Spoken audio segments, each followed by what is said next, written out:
Thank you so much. April, would you like to go next? Sure, thank you. I'm April Lane, and I was Weinberg class of 2002.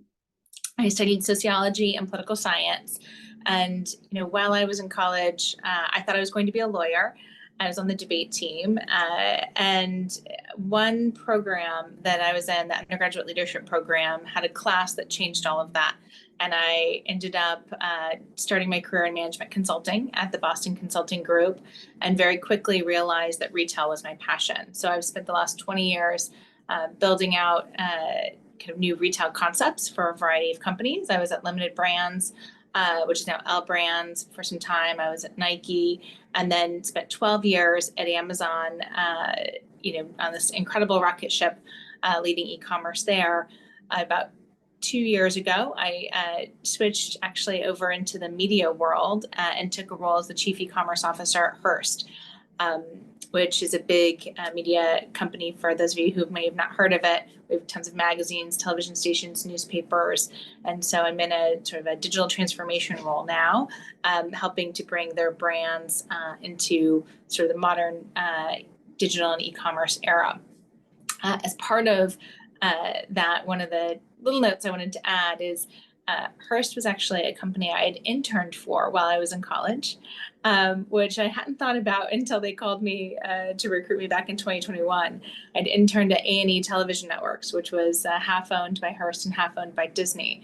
And I'd had such a good summer that when they called, to talk to me in 2021, I said, well, I don't know why Hearst wants to talk to me, but I had a great experience there, so I'm happy to pick up the phone. And that ultimately led to me joining the executive leadership team here. So it's crazy full circle. Yeah, thank you so much, April. Last but not least, Latha, could you please introduce yourself? Sure. Hello, I'm Latha Sundaram. I'm a Weinberg Arts and Science grad from 1995, where I majored in economics and sociology. Go sociology majors, April.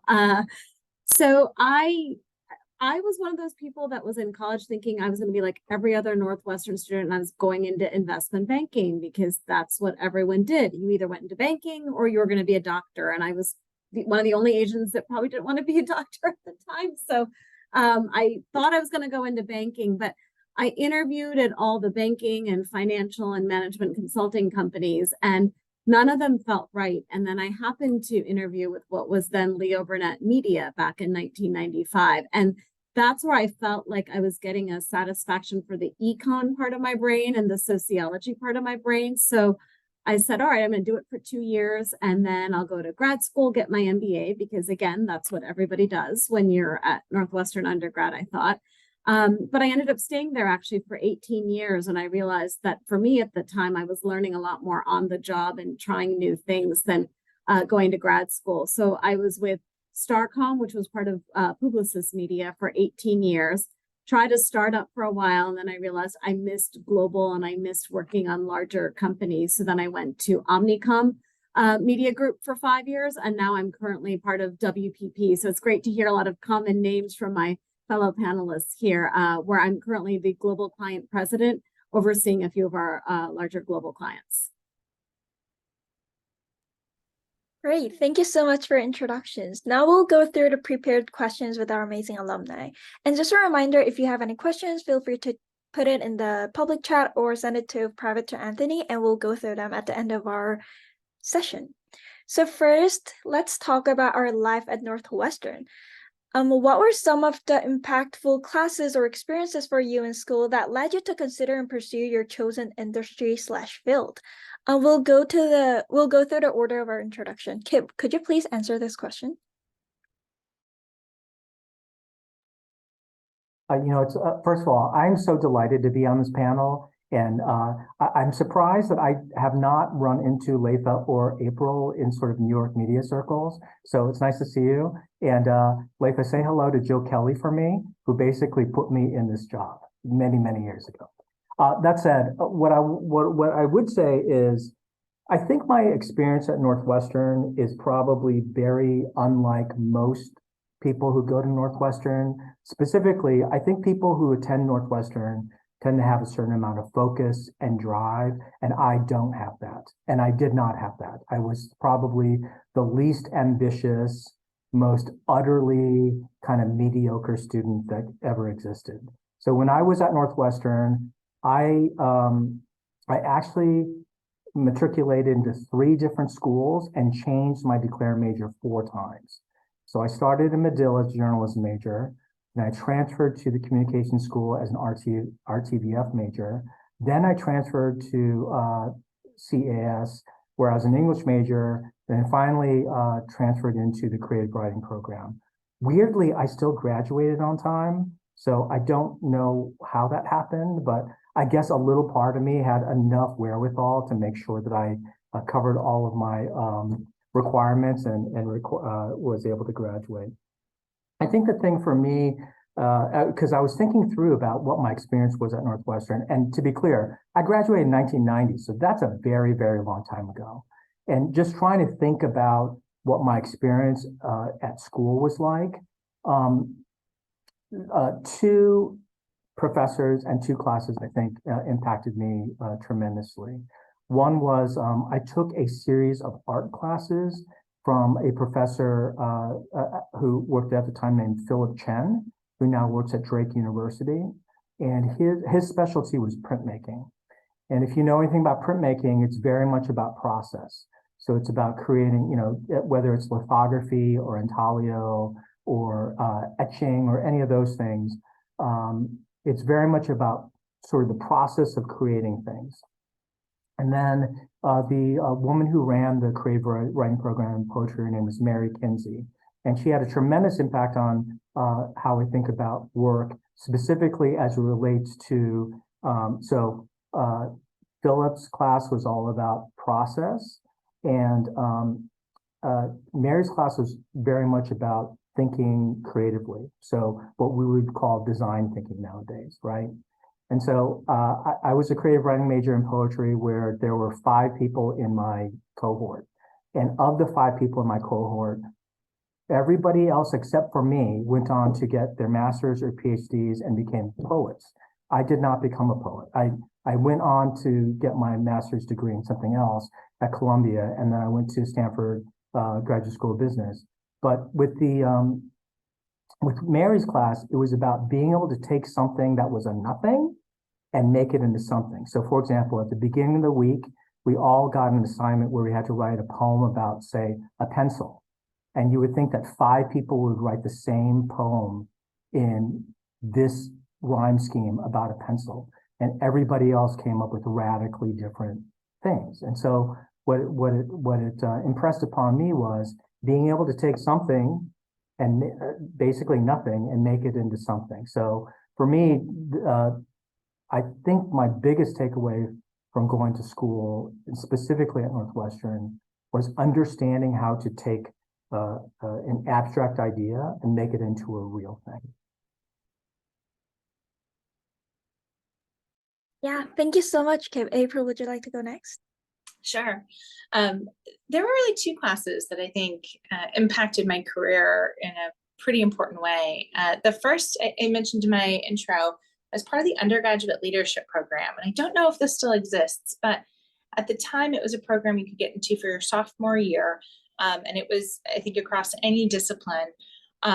And you'd start by going to this lecture series where they had different leaders come and speak. And as you kind of progress through the program, there was a class called community consulting.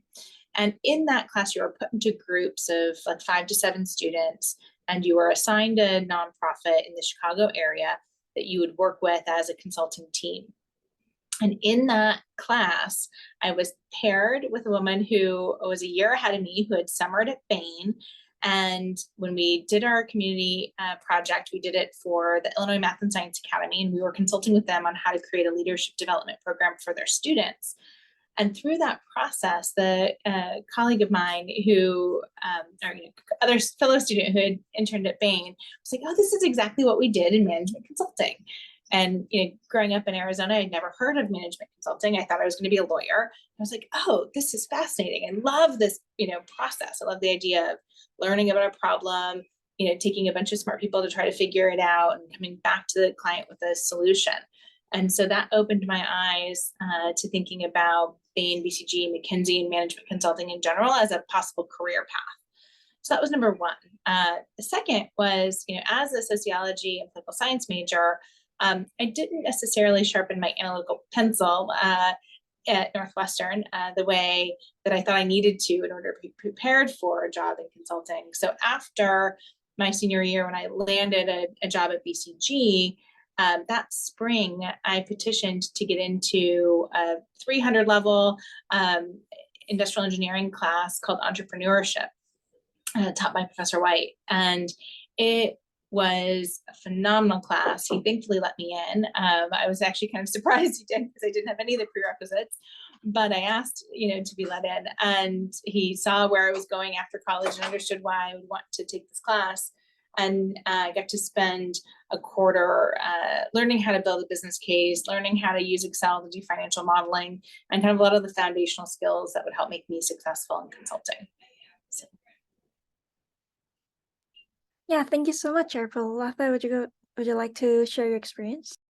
Yeah, actually, two different experiences, and one was actually the undergraduate leadership program as well. I really hope that it's still there, but for me, that was a chance where at the time they let us go out into the community and to other companies to see what leadership was. And it was a pivotal moment for me because I think I always thought of leadership in a very traditional sense, but they took us out and had us meet with several nonprofits. And I thought that that was just a really important moment for me because it helped me realize, even if that's not what I'm doing now, that is something that I want to have as part of my life and be able to take what I learned in school and whatever I do in my job to try to help in a different way. So that was important for me, and actually is part of what led me into marketing and media, because I see the role that media can play in driving some of that social change. So that was important for me.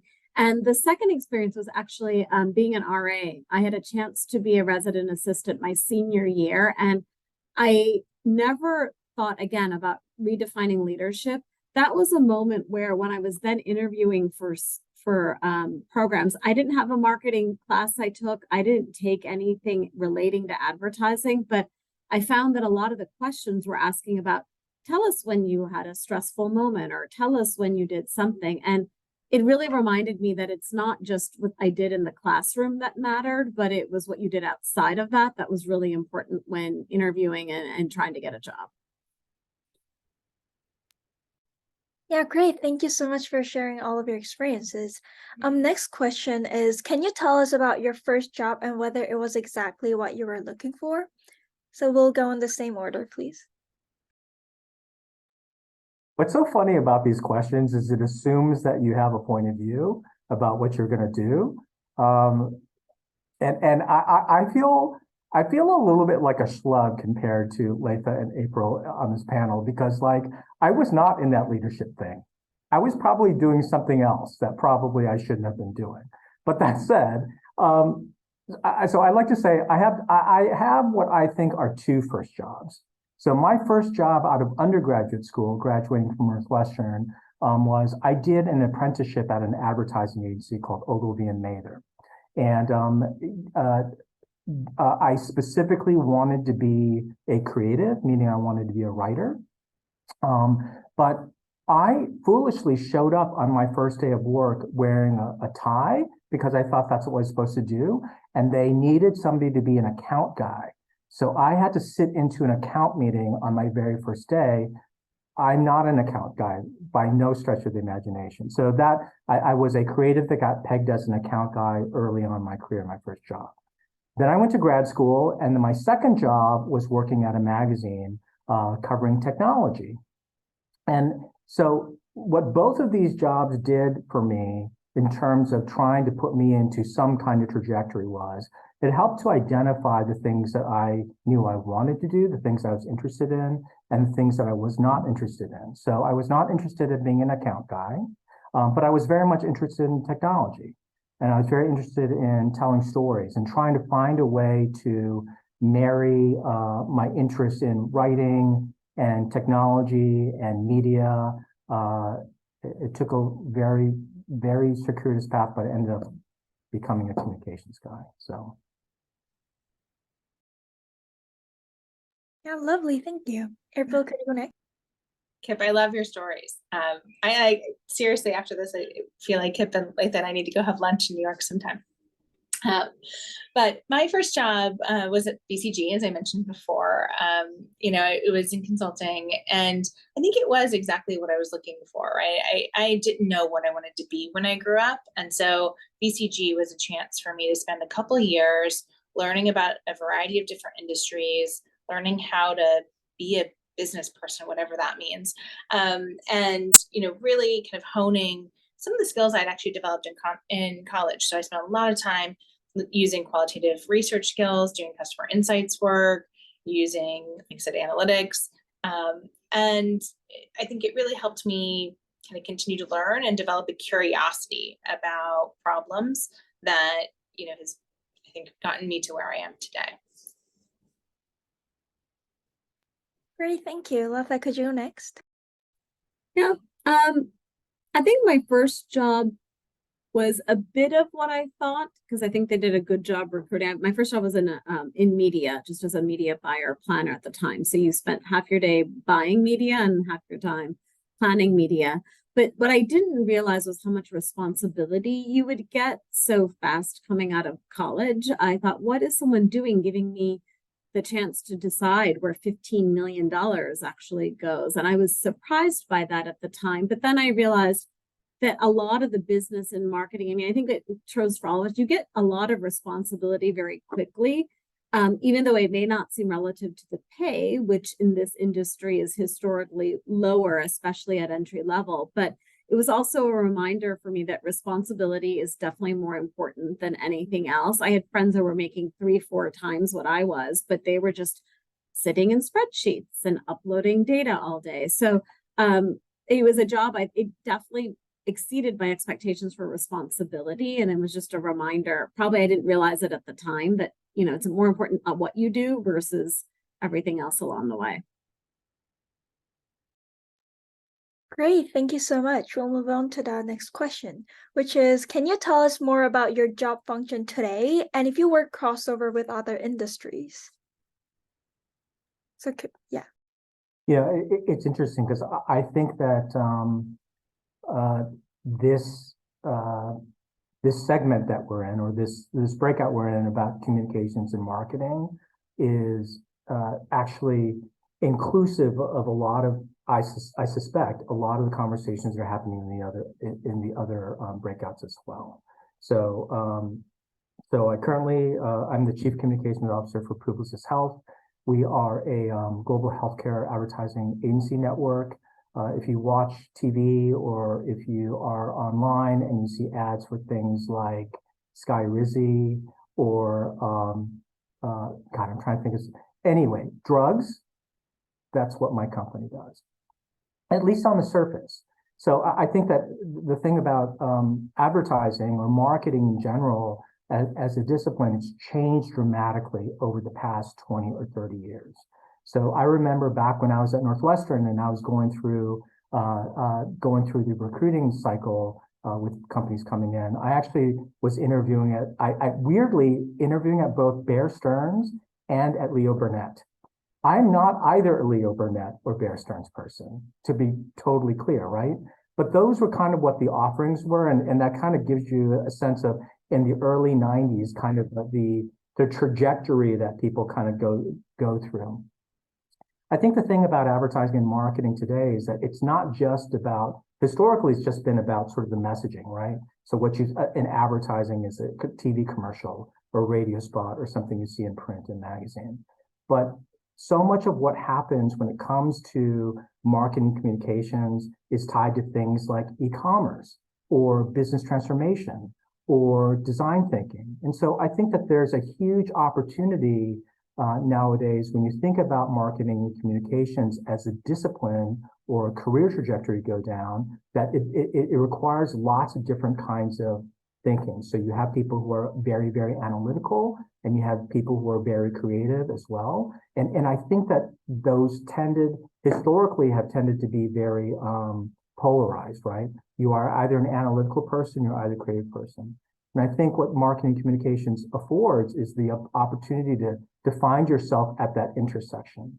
And so specifically where I sit, I work at the intersection of what is healthcare being a huge kind of point of conversation and interest and part of every part of our lives because of COVID.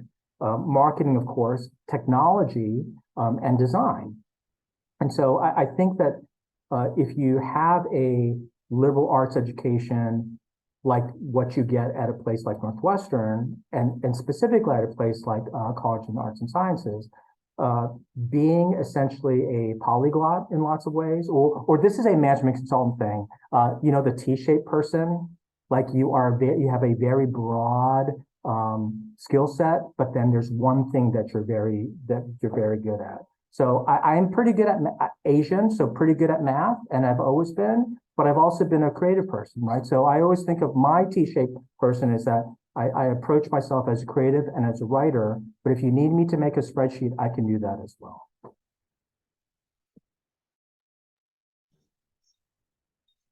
Love that. So yeah. I'm assuming I'm going next because that's the pattern. So I'm currently the Chief E-commerce Officer for Hearst. And Hearst, for those of you who aren't familiar, is a media company that really got its roots in newspapers, so the San Francisco Chronicle, and has diversified over the years to own a huge suite of magazines like Elle, Cosmo, Runner's World, a bunch of local television stations, and then A&E and the History Channel, part of ESPN. And then it's diversified over the last, I would say, 20 years with Hearst Health, Hearst Transportation, and Fitch bond ratings. My role is actually the first of its kind. So it was kind of a brand new role created to sit on the leadership team and help accelerate our activities around e-commerce. And the thinking was, several of our business units, 5 out of 7 of them to be exact, have some sort of e-commerce angle to them, whether that's magazines making recommendations for what you should buy, or actually potentially selling those things. We have a robust transactional e-commerce business, to marketplace businesses in Hearst Transportation, where we actually own ILS Smart, which is basically Craigslist for airline parts, like if you need a landing gear for a plane. So across our business, we've got a number of different business units who are all participating in e-commerce, but the thinking was we need a leader who had kind of grown up in that space to come and help advise and really make sure that we were building our technology in the right way. I had spent, like I said, 12 years of my career at Amazon, really, starting from when Amazon pretty much just sold books and CDs to now. And over that time period, I had launched things like Amazon Fresh, which is grocery delivery. I was employee number 2 on Amazon Style, which is our fashion physical store format. I launched Amazon Handmade, which is Amazon's answer to Etsy. So I had built a reputation as a builder for new consumer e-commerce experiences. And one of the big challenges we have in media today is the economic model has shifted, right? So, it used to be that you'd subscribe to a magazine and get it delivered to your house, right? And that would be, funded by advertisers who would pay dearly for, glossy full page ads in a magazine. While that still exists, it's much, much smaller than it used to be. And as content has shifted online in the last 20 years, now the expectation is that you're getting all of this content for free has really shifted the model. And so we're looking at how do we bring in new revenue streams to support that content. And in my case specifically, looking at that intersection of content and commerce, and how do we use our kind of world-class content to help inform purchase decisions, and frankly, provide a great, great space for marketers and brands to participate in both the transactional commerce side as well as sort of the brand building advertising. It's a long way of saying we're building something new, and we're trying to sort of reinvent some of these kind of older beloved brands. Great, thank you. Lafa, could you go next? Yep. So in the role of global media, my job's really part of the team that's really trying to figure out where you take those budgets that the clients have and figure out how to get the right message to the right people at the right time, if I had to really make it very basic.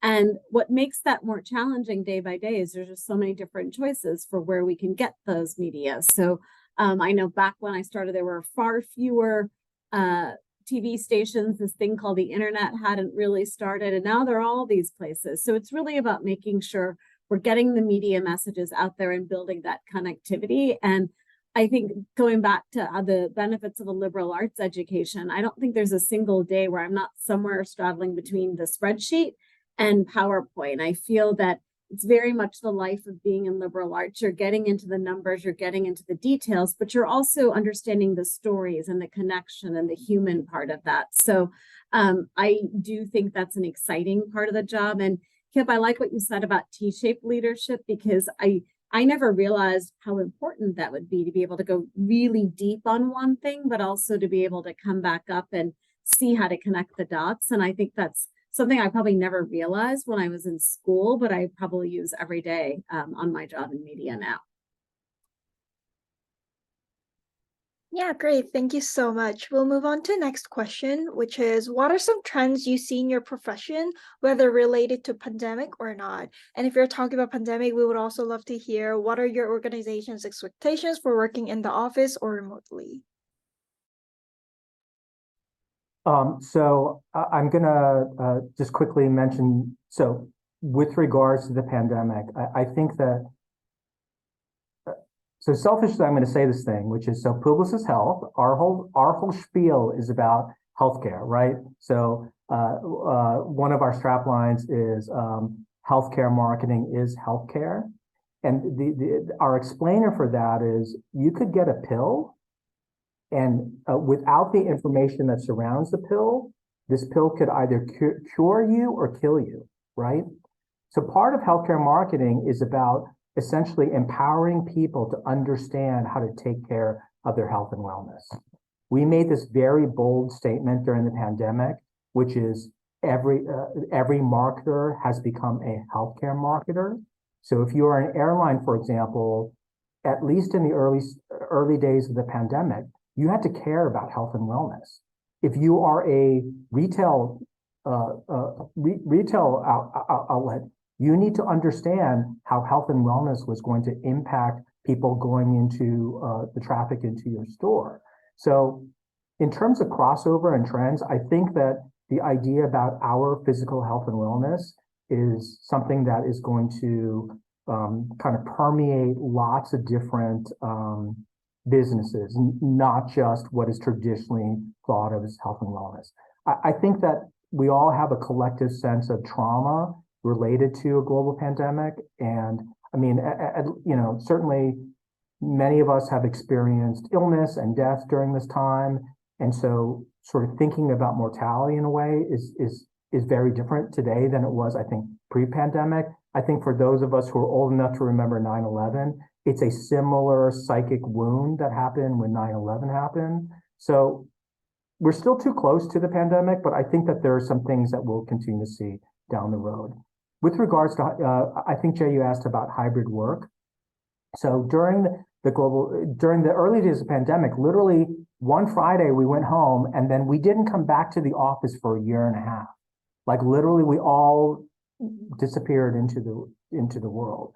And I think that the initial challenge of that, I think we stood up. We demonstrated that we could work effectively, beyond more than effectively, productively and successfully in a remote environment. That has radically shifted, though. I think that in recent times, there's been a much more aggressive call toward getting people back into the, it's basically the return to office. I will say personally, I think it's, so I will say in two ways. As a human being who has experienced a global pandemic, who recognizes that there's more to life than working in a cubicle, I think that forcing me to come to the office is absurd, because I can do everything, my entire day today, I'm in the office today, but most of my day is on a screen. I probably met with one person in real life, okay? So that's my personal point of view. As the comms guy, I would say this: being in person is a critical part of your career development, especially if it's early in your career. I think that oftentimes people who are new to the workplace, particularly those who are new to a hybrid environment, don't understand don't understand etiquette. They don't understand what the expectations are. There are people on this call who are not on camera for many varieties of reasons. But in the early days, we required you to be on camera because I want to see you. I want to connect with you. And if you're not on camera, then you're just a nameless thing, right? So I guess I would say is this. Increasingly, you're going to go into a workplace where where it's going to be hybrid, but it's going to be majority in office, which it should be. Great. Thank you so much. April, could you go next? Sure. So, trend-wise, I think obviously the pandemic impacted e-commerce in a huge way, media in the same way, right? Everyone was online, everyone was in front of their device, and people weren't going out into the real world. So we saw huge increases in traffic for all of our sites. We saw huge increases in sales for e-commerce across the board. And as we've been coming out of the pandemic, a lot of that activity has normalized, and if you think about e-commerce, it was already on this kind of up into the right curve trajectory. We saw a huge spike. We're back down to the kind of what I'd say is the trend line of where we were going pre-pandemic. So it hasn't shrunk below. It's definitely changed a lot of behavior, but it's continuing to accelerate it. I think for the work we're doing or that I'm leading, we think about this as kind of almost a great equalizer, right? Pre-pandemic, you saw kind of e-commerce was something everyone had, but it was big, big companies like Amazon really driving it, Amazon, Walmart, etc. I think what we've seen in the last 3 to 4 years is a rise of a lot of smaller, more sort of purpose-built kind of e-commerce experiences, because at this point we're all so used to it that we're not really afraid to buy something from something you've never heard of before. That used to be the case 10 years ago. You'd never give your credit card to a random brand.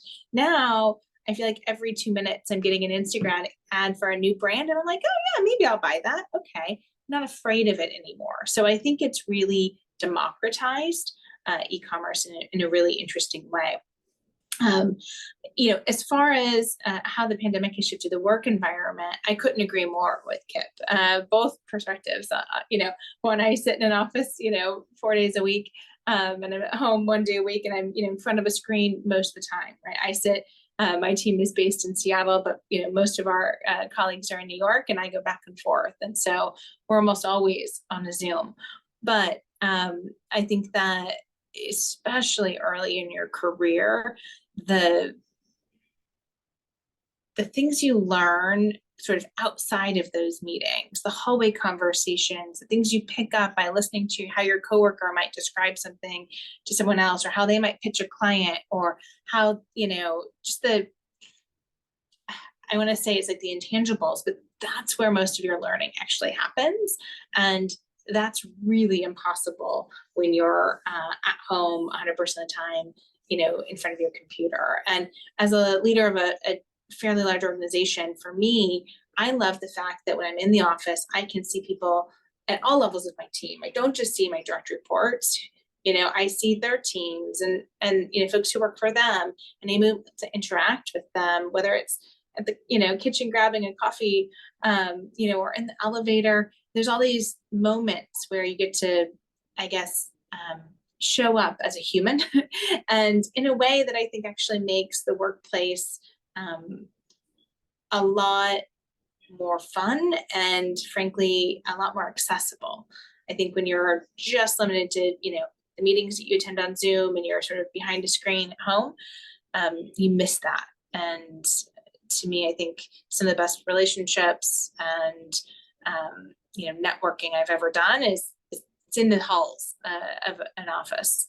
And so I hope for all of your sake that you get to experience that.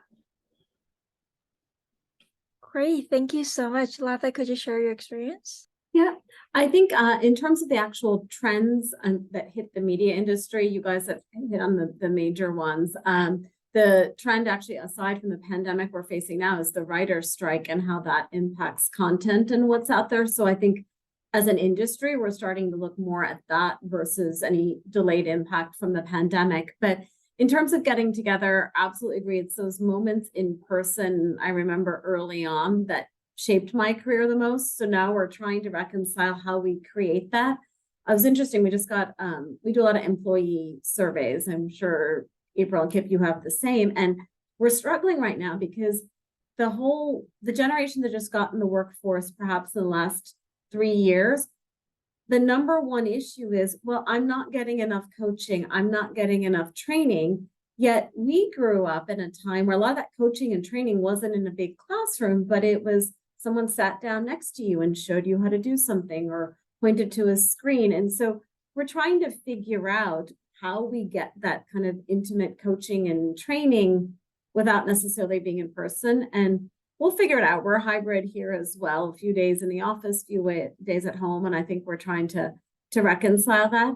The other piece that I think companies are still sorting is actual travel. And I'm someone that's been in a global role for most of my career. And I'm still trying to figure out, I used to just, if there was a problem in a country, I'd get on a plane and you'd go meet and build relationships and fix it. And now I've got to figure out how to do that on Zoom. So the relationship component, I think, is something we're still grappling, that how you solve something when you used to just be there in person, you can't anymore. And most companies have cut back their travel, or I haven't seen it nearly the way it used to be. So that's just something to keep in mind. Great, thank you so much. We'll move on to the next question, which is, how does your arts and science background play out in your work today? Just to echo what Latha was talking about with regards to global jobs, it is so hard because there used to be a time where you just got on a plane, or you got on a plane anyway. You were always on a plane, right? I mean, my previous job before this one was a global job where I basically commuted to Canada, and being able to interact with people face to face had some meaning. So, I mean, I don't know how that's going to be resolved, except for I think it requires much more deliberateness, right? So leaders need to be more deliberate about how we're interacting with people. I mean, I have standing meetings with a bunch of different mentees on any given week of my calendar. But I think, Jay, your question about it wasn't called Weinberg back when I was there, so I'm just going to call it CAS.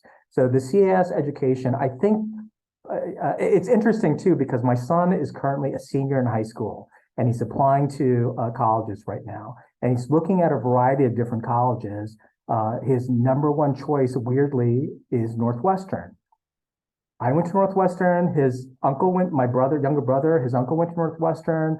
My son's babysitter's daughter we all went to Northwestern. I never once talked to my son about Northwestern, not once. So it's fascinating that he's like, of all the schools that he's looking at, that's the school he wants to go to. So good on him. But I think what's special about Northwestern in terms of an education is it's twofold.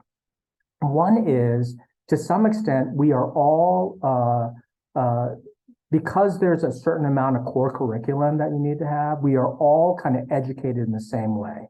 We are all oriented in the same direction, so that to some extent, when we go out into the world, people can trust that we have at least like a solid baseline of what it is that what our knowledge base is, right? But I think the other side of that is, you also have the opportunity to be able to do things that maybe are outside of your major. So for example, I could have 4 majors in college and still graduate on time because all of my things connected with each other. And so I think if you have the self-discipline to be able to explore something that you're genuinely interested in, a CAS education with its foundational stuff, I think makes a world of difference when you get into the workplace. Thank you. April, could you please share your experience?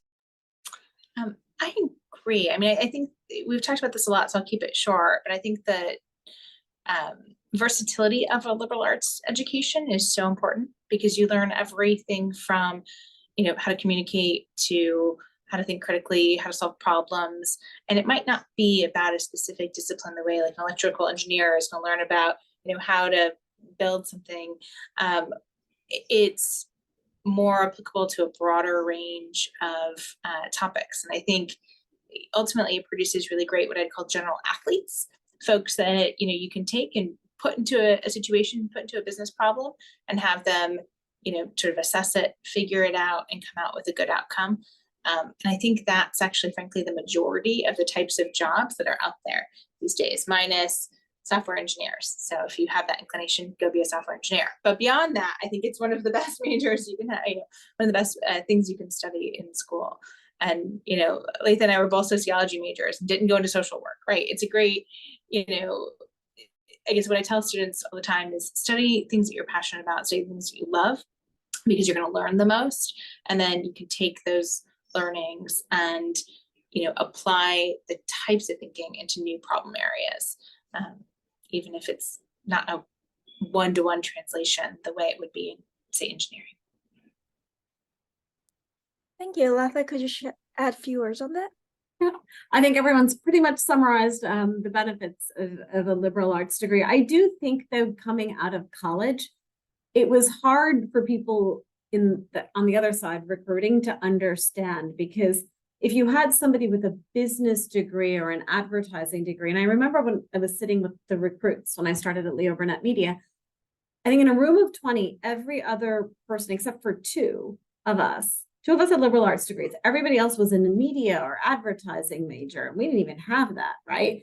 And 10 years later, we all had a reunion, and the two people that were still there were the two liberal arts majors. So it's interesting that, and I think we did that again in 20. So part of this is just learning how to articulate what you're learning as a liberal arts major to a recruiter. And I admit I didn't have it either, but the more you can talk about the skill sets and the critical thinking and the analytics, that's more important than saying I'm a philosophy major or I'm a X major, because I found recruiters sometimes got locked into thinking, well, I'm going to be a philosopher. And that wasn't the case, but you learn to poke, you learn to analyze.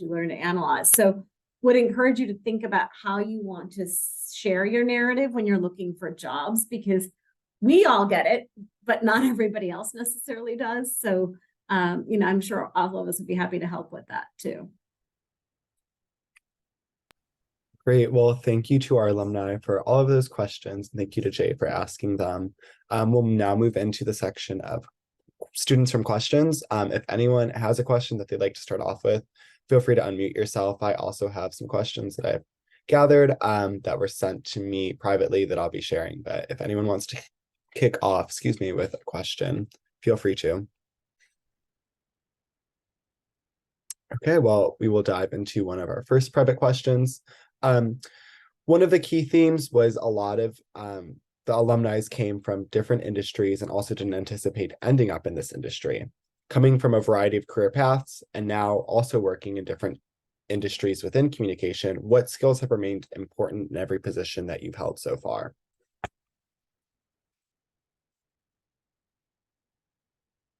And Kip, if you want to kick it off. I think, to me, the common thread from a skill standpoint has always been writing. So, I mean, that sounds very practical and tactical, but my deep thread is writing. I think, I just want to circle back to what Latha said about like being able to articulate what your narrative is. It's taken me 20 years to explain how I got to this job. Like, I could not explain it when I was 21 or 22 years old. I couldn't explain it after I went to grad school. But I think with perspective, you kind of get to understand how these pieces fit together, because a lot of times there's a sense, and there are some careers that are more direct, there are more direct paths that you have to do stepping stones. But one of the beauties about communications and marketing is that there is not a straight path. You can do lots of different things, and you can be a super focused and talented person like April and Latha were in college and kind of have your shit together, or you can be like a hot stinking mess like me. I literally have not the slightest idea, and still kind of build a career. And so, I think that, the thing is, having the skills is one thing, but I think having this sort of self-awareness is another thing. So how can you as an individual understand what the skills are that you bring to the table, what the values are that you bring, what your interests are? All those things are incredibly important. And how do you then take these pieces that feel very disparate and start to knit them together into something that feels like a more coherent story?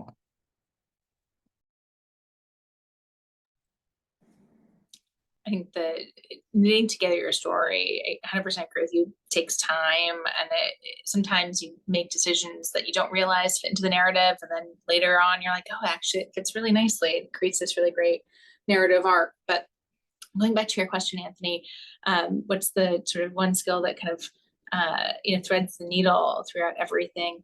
For me, I think it's been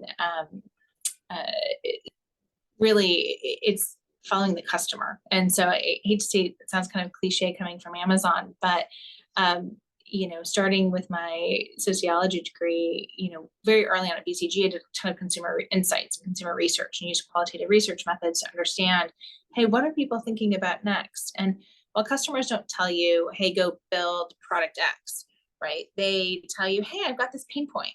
And then you start thinking about that pain point. You start saying, oh, how can we solve that pain point? And you start to kind of build on that. And I would say in just about every role I've had from consulting to today, it's been about understanding what a customer wants and then trying to develop something that meets that need.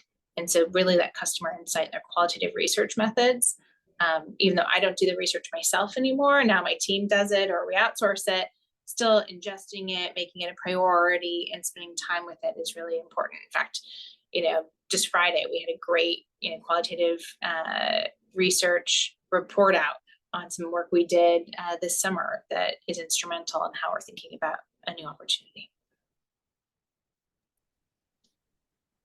Yeah, and I think build for me, probably no matter what company I was at, is I don't think I understood the difference between a sponsor and a mentor at whatever organization I was in. And I used to be always thinking, when I was in school, just study harder. And if you study harder, you'll get good grades. And I thought if I just work harder, work longer. And then I realized that's not always the case to get to the next level. So wherever you are, I think it's good to have a mentor, somebody you can always call on for advice. And they don't have to be in that same organization. A lot of times the good ones are outside of it too. And a sponsor, so someone who is there to speak for you when you're not in the room and help pull you up and advocate for you within an organization. I think regardless of what field you might go in as part of communications and media, that's something that helps to set people apart. I know I wish I had done that earlier, but I think that's something to keep in mind. Those are all great responses. Thank you. We have about 5 minutes left, and I think there's time for probably one more question. If anyone wants to unmute and ask a question, feel free to do that. But if not, I have another question that I'll read off. Now, being several years and roles into your industry, what new challenges do you face now that you did not foresee when you were our age?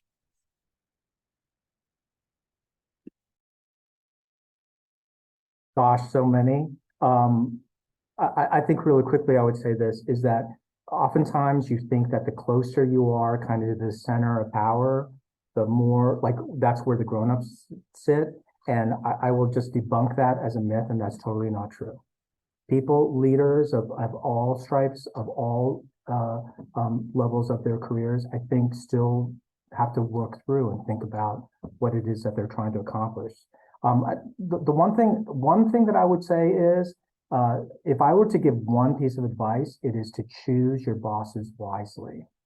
And a lot of times what happens is we tend to be like, oh, I'll take whatever job I can get. But if there's a red flag in terms of, because you work for people, you don't work for companies. And so if there's one thing that I would hope you take away is that choose your boss wisely, because that's the person who's going to make or break your work life.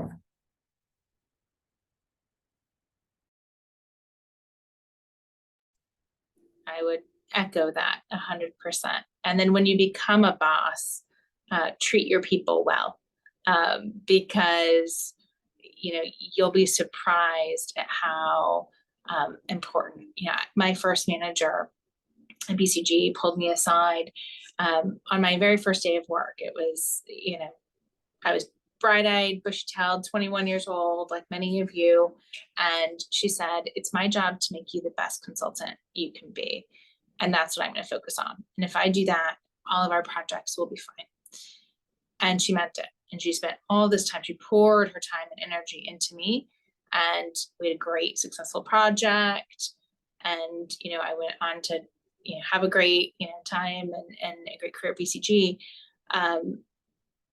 But I've taken that forward, and it's amazing when I, left Amazon and I've been building a team from scratch here at Hearst. The number of people who've called me, both people who've worked for me and peers, and said, hey, I'd love to come with you, wherever you're going. And creating that, creating that team culture where people want to follow you will matter later. So think about choosing your boss wisely. And then when you become a boss, think about how you chose your bosses and be that type of person, right? Because that will ultimately lead you to good things. Because, when you're leading a large organization, it's not about what you do as much as it's what your team does.